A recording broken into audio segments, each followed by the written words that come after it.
It was a rainy Wednesday afternoon in Manhattan. It's a kind of slow, dragging day where time seems to move with the weight of wet clothes clinging to your skin.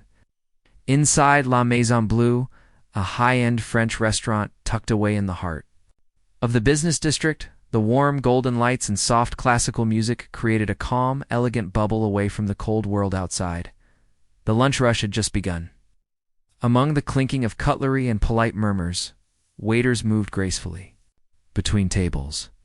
Among them was a young black woman named Alana Pierce, dressed neatly in her crisp uniform and wearing a polite smile as she attended her guests.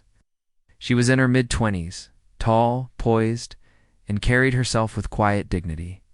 Most assumed she was just another college dropout or someone scraping by in the service industry. Few ever looked at her twice, but Alana wasn't who people thought she was. She was fluent in 4 languages: English, French, Spanish, and Mandarin, and had a double degree in linguistics and international relations. She was working at La Maison Bleue temporarily, while applying for fellowships and scholarships abroad. For now, she served food and wine with grace and kindness, never correcting anyone who underestimated her. She had learned the hard way that not every battle was worth fighting. That day, the restaurant had a VIP reservation for a large party executives from a major investment firm in town for a merger meeting. At the head of the party was a man named Charles Whitman, a wealthy CEO in his early 60s. With neatly styled silver hair, a designer suit, and a commanding voice that filled any room he walked into. He was known for being brilliant but arrogant, powerful but dismissive of those he deemed beneath him. As the group walked in, Lana greeted them with a warm smile. "Good afternoon, gentlemen. Welcome to La Maison Bleue. May I take you to your table?" The men, all dressed in expensive suits and talking loudly about market shares and profit margins, barely acknowledged her. Charles gave her a condescending once-over. "You're the waitress?" he asked, eyebrow raised. "Yes, sir." Alana replied politely. "Ph," he muttered. "Well, let's hope you know more about French food than you do about fashion." His voice carried enough to make a few nearby diners look up. Alana kept her smile, ignoring the comment. "Right this way, gentlemen." They settled in, and the lunch began. Throughout the meal, Alana remained professional, taking their orders, answering questions about the wine pairings, and delivering dishes with flawless timing. Still, the CEO continued his subtle jabs, criticizing her pronunciation of the French dishes, laughing with his colleagues when she corrected him politely. "Did you hear that?" he joked. "Apparently, I've been mispronouncing coq au vin for 20 years. Thank God we have a linguistic expert at our service." The men laughed. Lana smiled calmly, used to the sarcasm. But what happened next would change the tone entirely. As the main courses were being served, a conversation at the table shifted toward international business. One of the executives brought up a potential partnership with a French technology company. "It's all in the early stages," one man said. "The contract and documentation are mostly in French, though." Charles chuckled and shook his head. French. God, what an annoying language. Nobody really needs it anymore unless you're waiting tables at places like this. Ch. A few laughed nervously. Alana stood silently, refilling their glasses. Charles continued, loud enough for her to hear. "Tell you what, if our waitress here is so cultured, maybe she can translate it for us. Wouldn't that be something?" He picked up a printed copy of the French draft contract, just a few paragraphs long, and held it up dramatically. "Here," he said with a smirk. "Translate this. Let's see how smart you really are." The table went silent. Even his colleagues looked slightly uncomfortable. Alana looked at the paper, then looked at Charles. For a moment, she considered walking away. But something in his smirk, in the way he looked at her like she was nothing, struck a chord.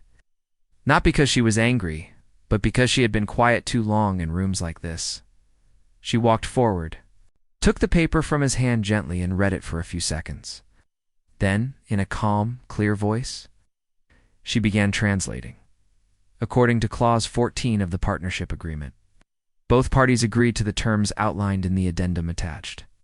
Subject to regulatory approval and EU compliance requirements, should either party withdraw prior to January 31st, A cancellation fee of 2.3 million euros will be enforced, she continued word for word, translating the entire paragraph in perfect English. Not only that, she explained to legal terms the document referenced, as well as the implications of a certain clause tied to European data laws.